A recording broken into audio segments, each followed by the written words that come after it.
Senhor presidente, senador Paulo Paim,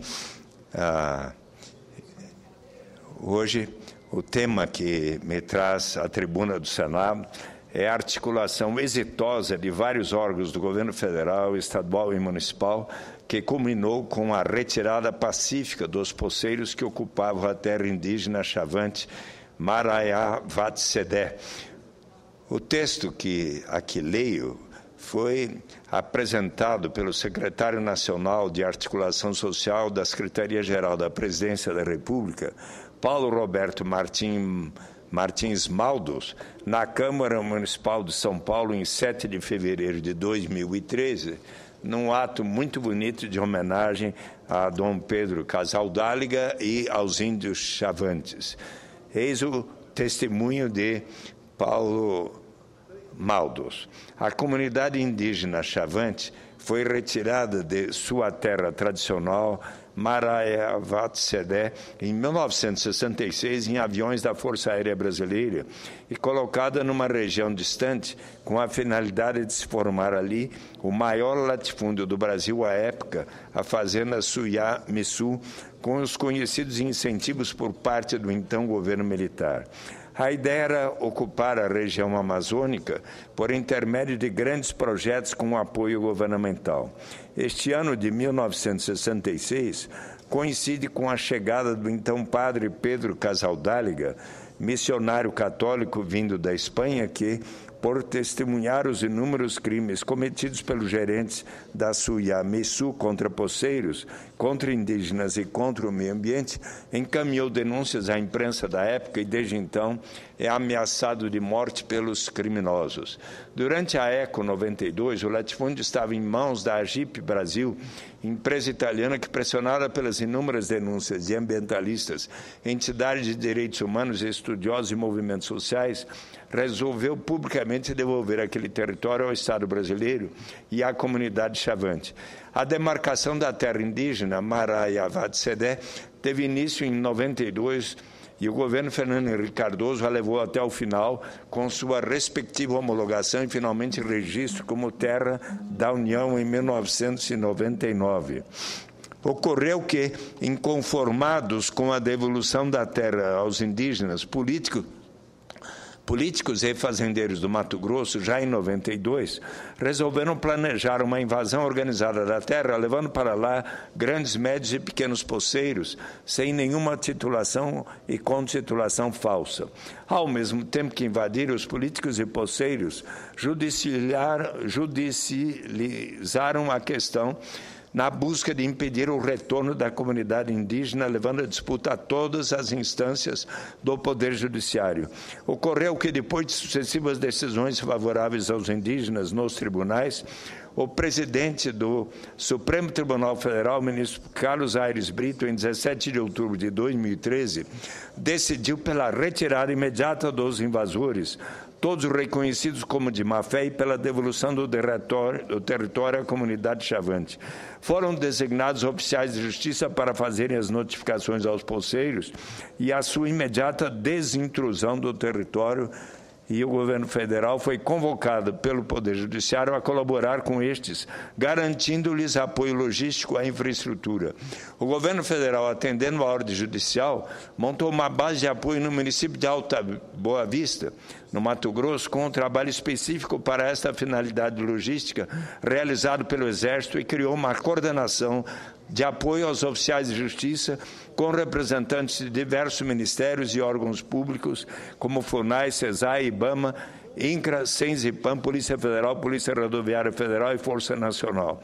A orientação geral era para que todo o processo fosse conduzido de maneira transparente, pacífica, ordeira, e para que os pequenos poceiros fossem realocados em condições dignas.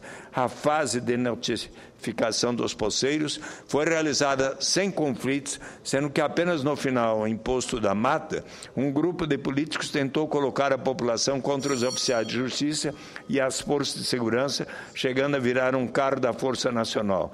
No início do processo de notificação, foi detectado pela inteligência do Estado do Mato Grosso um plano que incluía o assassinato do bispo emérito de São Félix do Araguaia, Dom Pedro Casaldáliga, e do cacique Damião de aldeia Maravaitsedé. O governo federal prestou assistência a ambos para garantir a sua proteção. Um grupo da Força Nacional acampou ao lado da aldeia Maravaitsedé e Dom Pedro Casaldáliga teve que ser retirado por alguns dias de sua residência no mês de dezembro de 2012, pois chegaram informes de que o seu assassinato estava em vias de ser concretizado. Apesar deste clima de hostilidade, a operação da desintrusão continuou sempre de maneira pacífica e respeitosa, evitando as provocações feitas por parte dos poceiros. No início de dezembro de 2012, a operação foi em homens e equipamentos, justamente para se demonstrar que a decisão era definitiva, mas que deveria ser feita sem violência. No final de dezembro de 2012, um grupo de poceiros e motoqueiros ocupou o Poço da Mata e de lá impediam a continuidade da desintrusão, ora ameaçando moradores do vilarejo que desmontavam suas posses, ora ameaçando agricultores que desejavam retirar suas mudanças. Trancavam as estradas, criavam transtornos permanentes a motoristas, caminhoneiros e demais pessoas e famílias que circulavam na região.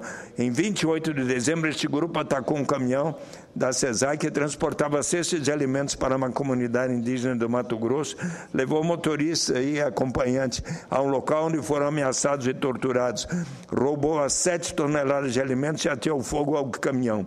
Neste momento, o governo federal decidiu retomar o Poço da Mata para poder restabelecer a ordem na região, dar prosseguimento à desintrusão da terra indígena. Isso foi feito pelas forças de segurança de maneira pacífica na madrugada de 30 de dezembro. E a partir daí a desintrusão passou a fluir num ritmo acelerado, pois todos os poceiros já estavam dispostos a deixar a área, mas estavam impedidos pela minoria que ocupava o Poço da Mata e os ameaçava de forma permanente. A desintrusão da terra indígena foi finalizada oficialmente em 28 de janeiro de 2013, tendo sido repassadas pelos oficiais da Justiça para a FUNAI todas as 619 posses ilegalmente existentes em seu interior, em Poço da Mata e no interior do território. Dom Pedro Casaldáliga está de volta à sua residência, que segue monitorada pela Polícia Federal. Os inquéritos relativos aos conflitos das fases de notificação, desintrusão e as ameaças feitas ao bispo e ao cacique Damião seguem seu curso. Assentamentos rurais foram oferecidos aos poceiros da terra indígena com perfil para a reforma agrária e um assentamento urbano foi oferecido no Alto da Boa Vista para os moradores de Poço da Mata. Cerca de 200 famílias foram cadastradas para este assentamento urbano. Trata-se agora de apoiar a comunidade indígena de Maravaitsedé na sua retomada do território tradicional para que nele possa se organizar para viver e produzir de maneira coerente com seus padrões culturais. A experiência de desintrusão da terra indígena Maravaitsedé mostrou que neste processo foi fundamental o protagonismo da comunidade indígena Chavante, pois essa nunca desistiu de voltar à sua terra tradicional, de onde foi violentamente expulsa há 47 anos. Essa experiência mostrou também que quando o Estado brasileiro se articula de forma coerente e colaborativa, os direitos constitucionais de todos podem ser preservados, principalmente das comunidades mais frágeis e vulneráveis, como povos indígenas, quilombolas e populações tradicionais. Provou o governo Dilma Rousseff que este processo pode ser realizado de maneira ordeira e pacífica, numa visão mais ampla. Toda esta experiência vivida pelos distintos poderes da República, acompanhada de perto pela sociedade brasileira, revelou que um amplo projeto de desenvolvimento pode ser realizado em nosso país, preservando-se os direitos culturais e territoriais das diversas comunidades tradicionais inscritos em nossa Constituição Federal. Agradeço muito senador, a sua tolerância e quero aqui cumprimentar o secretário-geral Gilberto Carvalho, Paulo Maldo, o secretário da articulação, que inclusive estão indo àquela região para ver que tudo esteja caminhando muito bem. Senhor presidente, acompanhados de segmentos da FUNAI e de outros segmentos do governo. Muito obrigado.